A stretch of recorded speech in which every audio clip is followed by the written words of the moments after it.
क्या मोटर और जनरेटर दोनों एक ही उपकरण है या दोनों उपकरण में कोई अंतर है? Hello dear student, this is Aman sir and you are watching technical preparation. तो हमेशा की तरह हम इलेक्ट्रिकल थ्योरी में आज की इस वीडियो में बात करने वाले हैं इलेक्ट्रिकल मशीन के बारे में, यानी कि जो भी डिप्लोमा के स्टूडेंट्स हैं या आईटीआई के स्टूडेंट्स हैं उनके लिए बहुत ही लाभकारी वीडियो होने वाला है। तो चलिए स्टार्ट करते हैं आज का वीडियो। बात करते हैं इलेक्ट्रिकल मशीन्स के बारे में, एक एक सिद्धांत के बारे में समझेंगे। क्या दोनों मशीन एक जैसी होती है या दोनों की बनावट में कोई अंतर होता है या कितने प्रकार की मशीन है। तो चलिए सबसे पहले हम बात करते हैं इलेक्ट्रिकल मशीन्स की। हिंदी में हम कहते हैं कि विद्युत के द्वारा जो मशीन्स कार्य कर रही हैं। सबसे पहले आपको एक बेसिक सी बात मैं बताऊं कि मशीन जो है वो दो तरह के होते हैं। कोई भी मशीन की जब हम बात करेंगे तो दो वर्ड हमारे सामने आएंगे, एक मोटर और एक जनरेटर। मोटर और जनरेटर, ये दो तरह की मशीन होती है इलेक्ट्रिकल की मशीन। सबसे पहले आप इसकी डेफिनेशन को समझिए, यानी कि इसकी परिभाषा को समझते हैं, उसके बाद समझते हैं इनके क्लासिफिकेशंस के बारे में, यानी कि उसके कितने प्रकार होते हैं। तो मोटर की अगर हम बात करें तो motor is an equipment which convert electrical energy into mechanical, यानी एक ऐसा उपकरण जो विद्युत ऊर्जा को यांत्रिक ऊर्जा में परिवर्तित करता है। और इसमें अगर थोड़ा सा बदलाव करें तो जनरेटर की जो परिभाषा है वो थोड़ी सी बदल जाएगी, यानी कि it is an equipment which converts mechanical energy into electrical, जो क्या करता है कि यांत्रिक ऊर्जा को विद्युत ऊर्जा में परिवर्तित कर देता है। It converts mechanical energy into electrical, यानी कि बस इतना सा फर्क होता है मोटर और जनरेटर में। थोड़ा सा बनावट में इसकी अंतर होती है और कार्य प्रणाली में बहुत अंतर होता है। तो ये थी इसकी परिभाषा। और इसमें जो टाइप होते हैं, यानी जब हम मोटर और जनरेटर की क्लासिफिकेशन पढ़ेंगे तो उसमें समझते हैं कि इनके टाइप्स किस तरह के होते हैं। जब हम इसकी क्लासिफिकेशन की बात करते हैं तो हमारे पास इनमें दी जाने वाली सप्लाई का परिवर्तन हो जाएगा, तो उस अनुसार इनके नाम होंगे और उसी तरह से फिर इनका उपयोग भी लिया जाएगा कि कौन सी मोटर या कौन सी जनरेटर कहां पर यूज होनी है। जैसे कि एसी और डीसी, देखो हमारे पास जो प्रयोग होने वाली धारा है, विद्युत धारा है, वो दो तरह की है, एक प्रत्यावर्ती धारा और दूसरी दिष्ट धारा, यानी कि AC is called alternating current and DC is called direct current. ये दो ही तरह की है, हम बेसिक इलेक्ट्रिसिटी में पढ़ चुके हैं, या फिर जो भी हमें स्टार्टिंग में इसके बारे में बताया जाता है कि एसी कहां से उत्पन्न होती है और डीसी कहां से उत्पन्न होती है। उसी तरह से जनरेटर के भी दो क्लासिफिकेशन है, एसी जनरेटर और डीसी जनरेटर। अब यहाँ पर एक फर्क छोटा सा ये आता है कि देखो सबसे पहली बात कि इनकी जो कंस्ट्रक्शन होती है, यानी कि इनकी बनावट में अंतर होता है। क्योंकि भाई देखो जैसी बात है कि इनको जब इनकी जरूरतें अलग हैं और इनको प्रयोग किया जाना है अलग तरीके से, तो उसी हिसाब से इसकी बनावट भी होगी। और सेम जनरेटर में भी कुछ ऐसा है, लेकिन यहाँ पर इनको हम अलग अलग नाम दे देते हैं। DC generator is also called dynamo and AC generator is also called alternator। Alternator या हिंदी में इसे प्रत्यावर्तक के नाम से भी हम जानते हैं। जो अल्टरनेटर है, these are also called the source of AC and DC। Generator जो है क्या करता है, उत्पन्न करता है, यानी विद्युत को उत्पन्न करता है। तो ये एक तरह से क्या है, सोर्स है। ये भी देखो बहुत एक बारीक जानकारी है कि सोर्स और उपकरण में क्या फर्क होता है। भाई देखो सोर्स का मतलब वो होता है जो उत्पन्न कर सके, और उपकरण क्या करता है, उपकरण उस उत्पन्न किए हुए ऊर्जा को प्रयोग में लेता है। और हम ये सब जानते हैं कि हम ना तो ऊर्जा को बना सकते हैं ना ही नष्ट कर सकते हैं, केवल उसका उपयोग दूसरे रूप में कर सकते हैं। तो ऐसा ही मोटर भी है और ऐसा ही जनरेटर भी है। मोटर का हम क्या करते हैं, इसको विद्युत धारा दी जाती है, ये बदले में हमें यांत्रिक ऊर्जा बना कर देता है। और जनरेटर ठीक उसका विपरीत है, ये यांत्रिक ऊर्जा को प्रयोग करके विद्युत ऊर्जा बना देता है। फर्क किसका है? बस मशीन का है कि हम कैसे मशीन का प्रयोग कर रहे हैं। अच्छा, इस सब में एक कॉमन बात और निकल के आती है। हमारे पास जो डीसी मशीन्स होते हैं, यानी कि डीसी के जो मोटर है और चाहे डीसी का जनरेटर है, इसमें कॉमन कंस्ट्रक्शन होता है, यानी कि इनकी जो बनावट है वो समान होती है।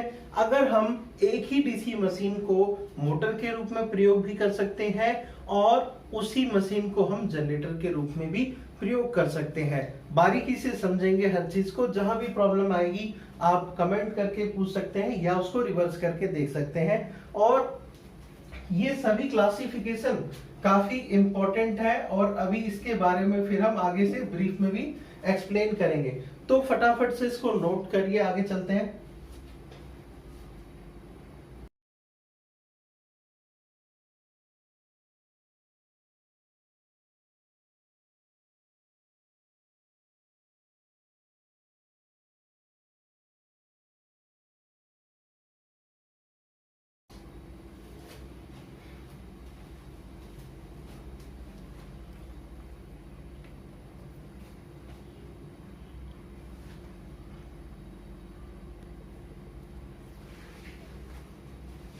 अब यहाँ पर एक डायग्राम देखो। देखो, दो तरह के डायग्राम मैंने बनाए हैं। एक वो मशीन जिसको इनपुट दिया जा रहा है, क्या दिया जा रहा है? इलेक्ट्रिकल दिया जा रहा है, और आउटपुट इसकी क्या है? मैकेनिकल है। कई बार इस तरह के क्वेश्चंस भी पूछे जाते हैं, तो जब हमारे दिमाग में ये बेसिक क्लियर होगा तो क्वेश्चंस हमें कभी भी डिस्टर्ब नहीं कर सकते।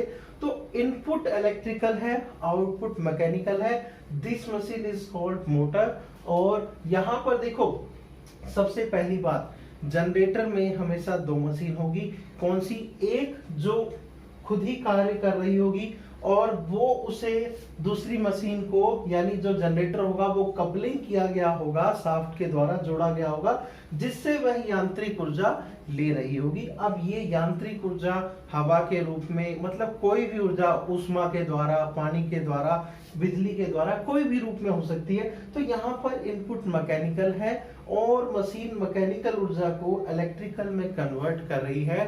तो इस प्रकार की जो मशीन है वे जनरेटर कहलाएगी। तो चलिए फटाफट से आगे इसको समझते हैं और विस्तार से।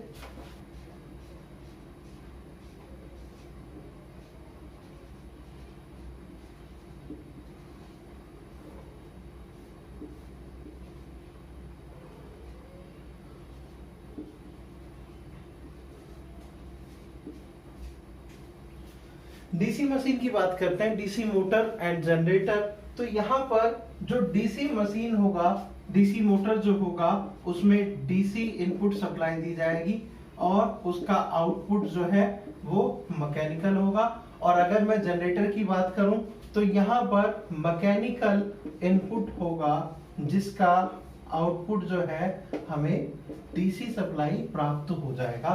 तो ये डीसी मशीन हम स्टार्ट कर रहे हैं, डीसी मशीन के बारे में जानते हैं। तो देखो, मोटर और जनरेटर की परिभाषा वही रहेगी, बस इसको मिलने वाली और दी जाने वाली सप्लाई में परिवर्तन हो जाएगा, यानी कि वो डीसी धारा बन जाएगी। और इसकी हम प्रिंसिपल की बात करें, यानी अगर हम डीसी मशीन के सिद्धांत की बात करें, प्रिंसिपल की बात करें, बहुत इंपॉर्टेंट टॉपिक होता है the principle of DC machine या एसी मशीन, वो उसका अलग होगा। यहाँ पर सबसे पहले डीसी मशीन के प्रिंसिपल की बात करते हैं। तो ये काम करता है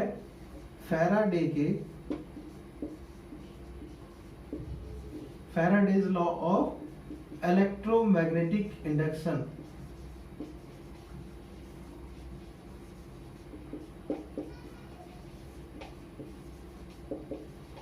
आपको मशीन का चैप्टर पढ़ने के लिए मैग्नेट का चैप्टर बहुत क्लियर होना चाहिए, क्योंकि उसी में बहुत ज्यादा बारीकी से इन सब चीजों के बारे में बताया गया है। तो अभी मैं एक शॉर्टकट भाषा में इसके परिभाषा और इसके सिद्धांत के बारे में बात करूंगा। देखिए, जो फैराडे थे उन्होंने क्या किया था, उन्होंने ये देखा था कि जो चुंबक है इससे निकलने वाली बल रेखाएं यानी मैग्नेटिक फ्लक्स जो है ये किसी वस्तु पर प्रभावित करती है, यानी किसी न किसी वस्तु पर प्रभाव डालती है।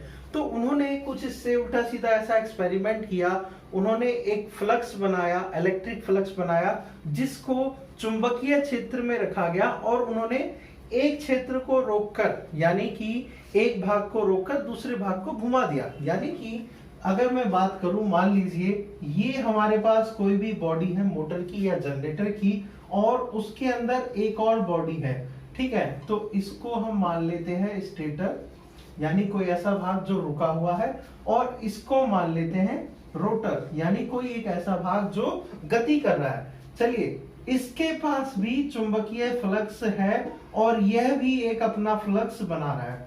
तो ये जो पहला भाग है उसका दूसरा भाग प्रतिच्छेदन करेगा, यानी उसके फ्लक्स का विरोध करेगा। इस विरोध में कुछ ना कुछ एक नया इंटरेक्शन होगा, इंटरेक्शन यानी कि कोई भी एक गतिविधि होगी या कोई भी एक जो है फ्लक्स जनरेट होगा या कोई ना कोई गतिविधि होगी, वो जो है हमें एक ऊर्जा के रूप में प्राप्त होगी, एक ऊर्जा एनर्जी के रूप में प्राप्त होगी। तो ये Faraday law of electromagnetic induction की मैं परिभाषा नहीं बता रहा, मैं आपको वो एक्सपेरिमेंट बताना चाह रहा हूं जो उन्होंने उस टाइम किया था, क्योंकि ये मैं मैग्नेट के चैप्टर में ही एक्सप्लेन कर चुका हूं। देखिए, इन्होंने दो नियम दिए थे। फर्स्ट नियम में ये बताया था कि कोई भी एक ऐसा चुंबकीय क्षेत्र जिसमें कोई भी एक ऐसी चीज गति कराई जाए जो फ्लक्स को उत्पन्न करती हो, वो उस पहले फ्लक्स का विरोध करेगी, जिसके कारण जो है हमारे पास एक ऊर्जा उत्पन्न हो जाएगी। और दूसरे नियम में उन्होंने ये बताया था कि जो हमारे पास वो फ्लक्स जनरेट हो रहा है, यानी जो ईएमएफ जनरेट हो रहा है, वो उसमें कितना फ्लक्स परिवर्तन हो रहा है, यानी कि जो गति कर रहा है वो उसका कितना विच्छेदन कर रहा है, ये उन्होंने दोनों नियम में बताया था, जो कि आपको बारीकी से मैं चुंबक वाले चैप्टर में पढ़ा चुका हूं। यानी कि जो डीसी मशीन का प्रिंसिपल है वो है Faraday law of electromagnetic induction पे। तो चलिए, ये प्रिंसिपल भी हमें क्लियर हो गया। हम इसके कंस्ट्रक्शन के बारे में बात करेंगे, लेकिन उससे पहले मैं ये चाहता हूं कि आप मशीन के इंट्रोडक्शन को बारीकी से पढ़ें, और डीसी मशीन हो चाहे एसी मशीन हो, उससे पहले चुंबकीय वाला जो चैप्टर है वो पूरा क्लियर हो। कहीं भी प्रॉब्लम आ रही हो तो उसे हमें जो है डाउट क्लियर कर ले, ये दिए गए कमेंट सेक्शन में लिखें या कैसे भी आप कांटेक्ट करके डाउट क्लियर करें। तो इसी तरह से आपको जो है हर एक वीडियो में आपको नेक्स्ट कंटेंट मिलता चला जाएगा मशीन से रिलेटेड।